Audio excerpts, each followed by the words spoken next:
Hello and welcome to the One Shot Show where GMs go to level up. I'm Patty. I'm joined as always here by Matt.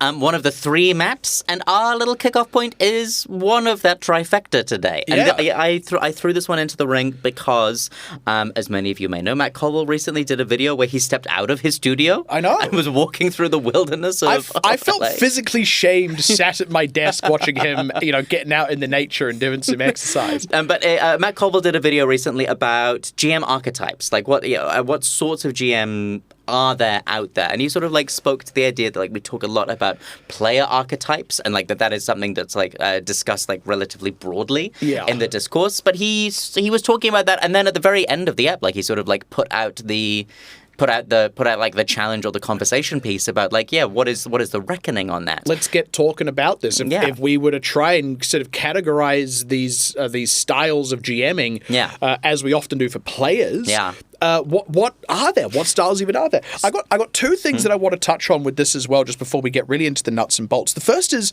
if you wind all the way back, I think our very second episode on the show is called GM Style. Now I like that episode and I like what it covered, but it never got to the heart of what I'd had in mind, and it wasn't until I saw the Matt Colville video that I was like, that's what I was trying to get at, this idea of actual codified archetypes of GMs and approaches to running the game.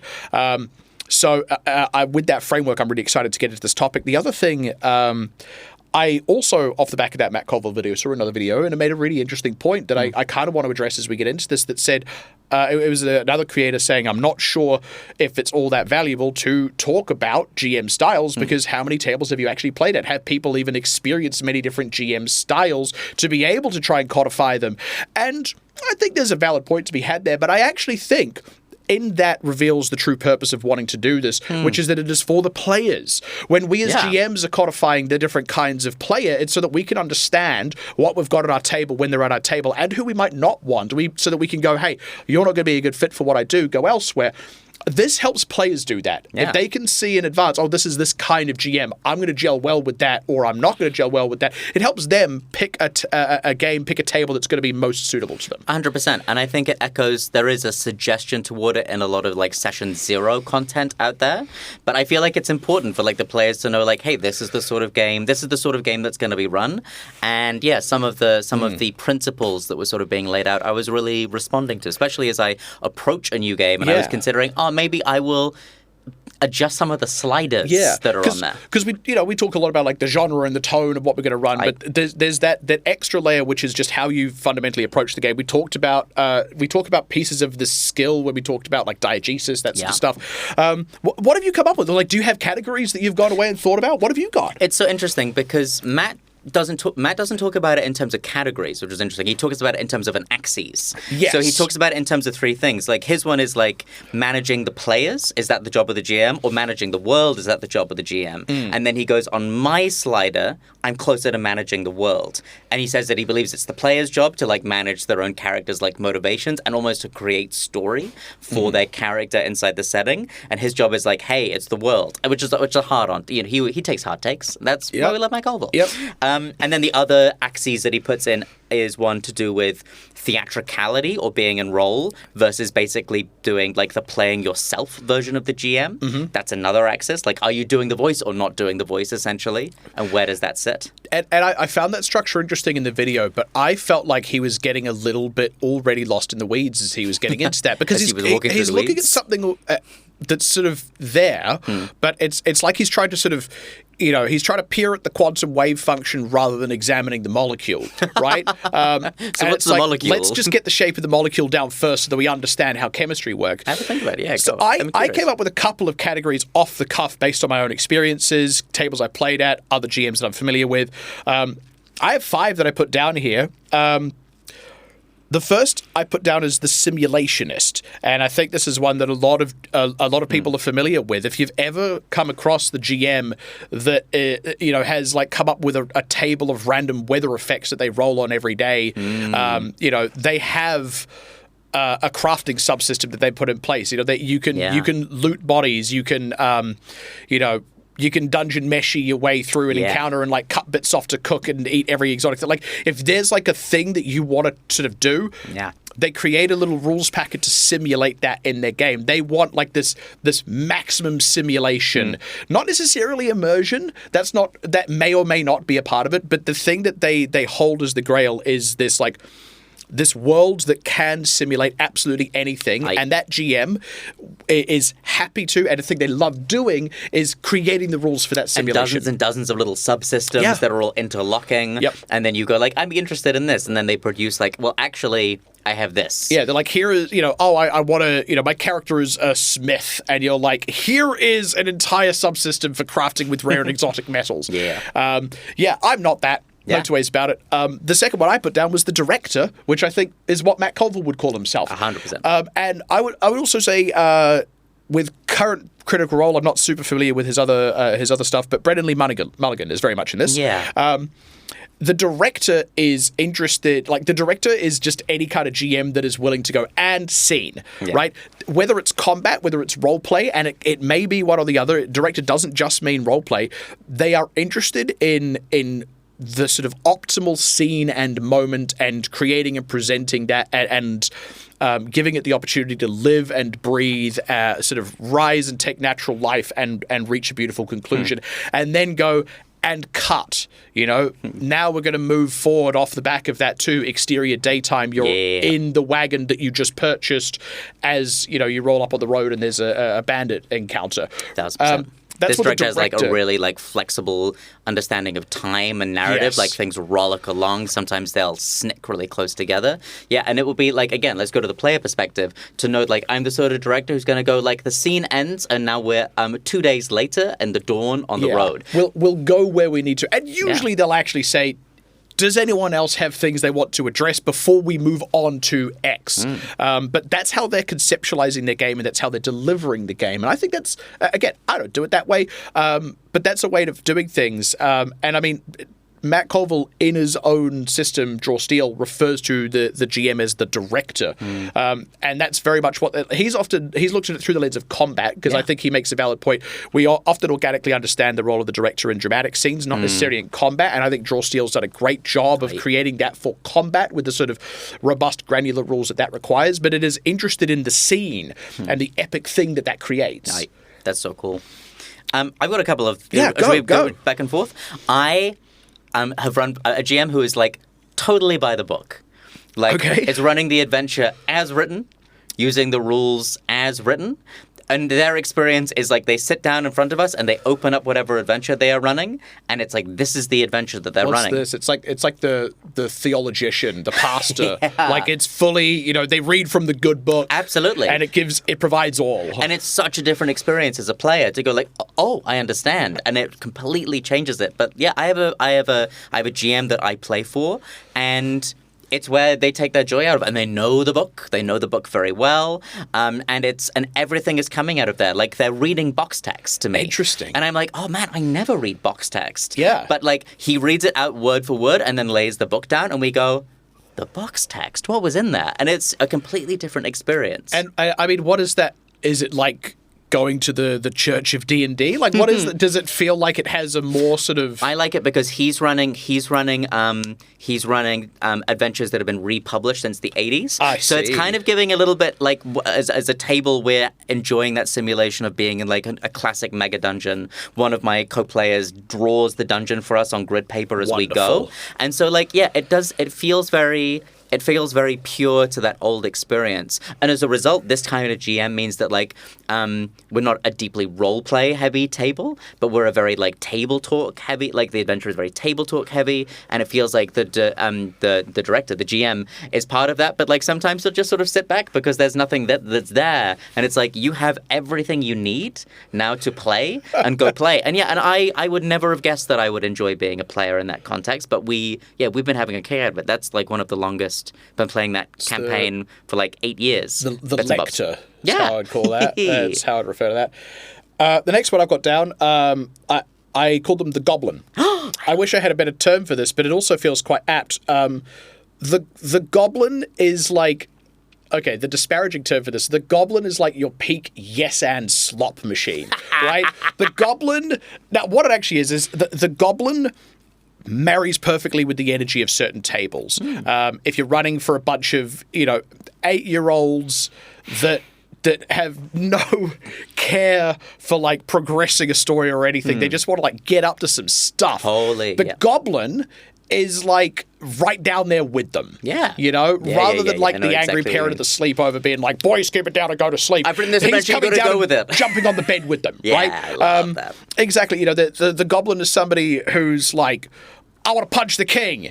And they're like, okay, roll to punch the king. And they like sock the king's jaw, he goes flying backward, and then the Goblin GM will say something like, everyone is so impressed by your display of might that they make you the king. And the player's like, yeah, right? This doesn't do it for me. This is like sugary breakfast cereal. So funny. But that's a kind of game, and it works. Like when everything is in simpatico at that table, it's incredible. Mock, who used to be on the show, he was really good at that style of game. He was very good at engaging in that kind of gameplay. It wasn't the only thing he did, but he was really good at engaging in that kind of gameplay. It's not a skill that I particularly have. And if somebody wants that kind of response from their GM, like if at my table you're like, I want to punch the king, I'm going to be like, you can do that if you want. And like they might even just get executed on the spot as, response to their hubris. Because I'm a big, grumpy, mean dad coming downstairs telling everyone to go to bed. 100%. I'm thinking like I got to start playing games. I'm thinking about like the question that Matt raises is like, is it useful to have these quantifiable things?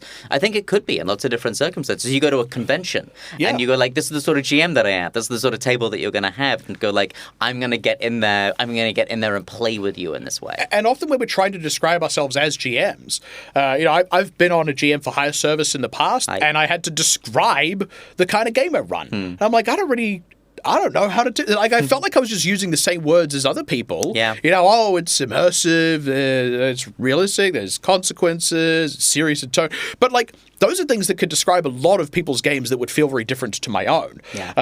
Since that time, I feel like I've come up with more sophisticated language. Again, I point to, our discussion around diegesis as being, to me, I think, like, I'm a highly diegetic GM compared to most others, I would say. And that's just not a piece of language that I had in particular. The simulationist, for example, is generally quite non-diegetic. Their game is very gamified. They go, here's the table, roll your D100. The director is also quite non-diegetic. They are standing there going, cut, They are actively sculpting the story. It doesn't mean it won't feel immersive. Just the information isn't diegetic. To go all the way, I'll go to the bottom of my list to go to the high diegesis end, because this is where I think I sit. The term I used, and again, I couldn't come up with a better one, was the actualizer. And this is one that is more centered around the immersivity. So high immersion, high diegesis, everything, if at all possible, is delivered more or less in-universe. My setting guides are usually written from the perspective of an in-universe scholar, right? Like, that's where I'm at.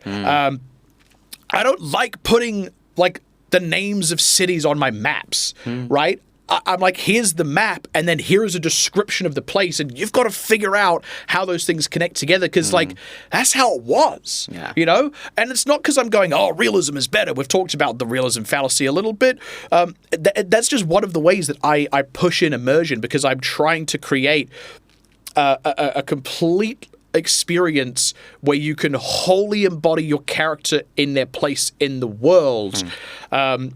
And I am trying to present the most sort of neutral look-through panel for you to be able to do that. I want, like, my words to get out of the way of the gameplay as much as possible. Short from the fact that I have to describe things and give, outputs to inputs. Yeah. So cool. I love that. And I think you're right. I think we both sort of tend that way. The way that we talk about it a lot, like, be it through a particular genre or a particular form, it's like, how can we truly immerse the table in the particulars of that story? So much fun. The last one that I have is another one of the GMs that I play for. Who's like just like runs his tabletop games like a skirmisher, like a skirmish game, and like because he loves the materiality, he loves his 3D printer, he loves his terrain, and so when we show up to that table, it's kind of like we're playing an adventure to get to the awesome skirmish map, like 4-panel, like massive skirmish map that you've built.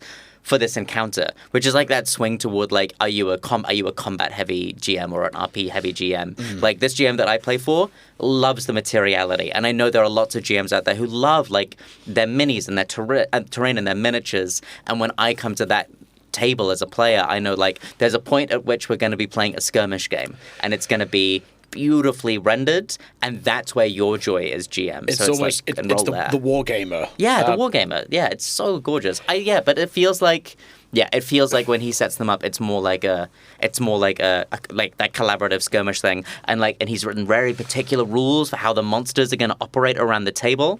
And I run with very little. I have no miniatures. I have no thing. But it's such a part of the hobby that I know so many people love. The link's there's a good crossover between that and the last one that I come up with, and I want to describe this quickly, and then I think it'd be cool for us to say which we think we are of what we've talked about. The last one I had down was, I called it the innovator. This is the one that is always trying to push the medium. This is the one who wants to do something that has their players go, that's so clever. I never thought of that. Someone who is really pushing the envelope on what the rules can do. There's a bit of crossover with the simulationists sometimes where, they're implementing a weather system, but the way the innovator is doing it is like, I don't know, running a shower head over the table for when it's raining. Like, it doesn't necessarily mean that they're going totally out there, but like I lean in this sometimes where like I will design monsters with bizarre, really out-of-pocket abilities. I described in our Way Off the Beaten Path episode the deck of cards boss fight. That is an innovator thing that's really kind of pushing the medium. They want to put things in front of the players that are like, I never noticed that before. The guy who came up with the false Hydra, that's an innovator, right? It's those sorts of things, whether it's a certain kind of narrative structure, whether it's a certain kind of campaign, whether it's certain character options. The classic, you start with a blank character sheet and have to figure out your abilities because you've got no memory. That's the sort of thing that an innovator is wanting to do with the games they run. And it's often a very different experience because a lot of those other things that we think about, how immersive is the role play and all of that, aren't actually the key features of an innovator's game. It's their core, I don't want to say gimmick because that feels like it undercuts it, but, the crazy thing that they're looking to deliver to you. It might be, campaign-wide, it might just be, hey, here's a specific encounter with a crazy boss design that you've never even seen before.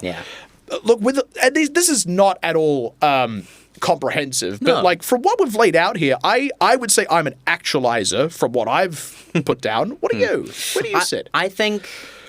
I think certainly now at this point, like innovator. I think that like whenever I'm at the table, especially with the players that I play with, I go like, I want them like, because we mostly run 5e. I love playing other systems. We mostly run 5.5e, and I go like, I'm going to get this system to do something it's never done before for us and for me and for you at the same time, and typically in service of the genre of story that I'm serving, because I love genre. You're often doing that on a narrative layer, not necessarily a mechanical one, which is an important thing with the innovator is it's not necessarily mechanics. It can be narrative innovation. So so much fun. Great. This is cool. This is I could keep going. I know we can't. We're out of time. That's how 18. It works. But I think there is. I think he's right. I think that Matt's like argument is like there's ground to be tilled here. Yeah, and this is our humble contribution to the topic. I would love to hear other people's ideas for these sorts of categories. Whether you think there even needs to be categories, whether you agree with these ones, whether you think I am too ugly to be on camera, whatever. I want to hear your thoughts. Thank you very much for tuning in, and we'll see you in the next one. If you enjoyed that episode of the One Shot Show, please consider supporting us on Patreon. Go to patreon.com/oneshot show. You'll see all of the offerings available. You can commission custom episodes. You can get video versions of our regular weekly episodes. You can get monthly bonus episodes where we deep dive into particular topics. You can submit questions for our regular Q&A format, and we have a new offering that we're going to be launching this month, where at the end of each month we will do a live Q&A session in our Discord server talking about the episodes from the most recent month. Also, for the next 3 months, anyone who backs us on Patreon will get 5 complimentary invites to our Discord server as we grow that community further. Please check it out and please support the show.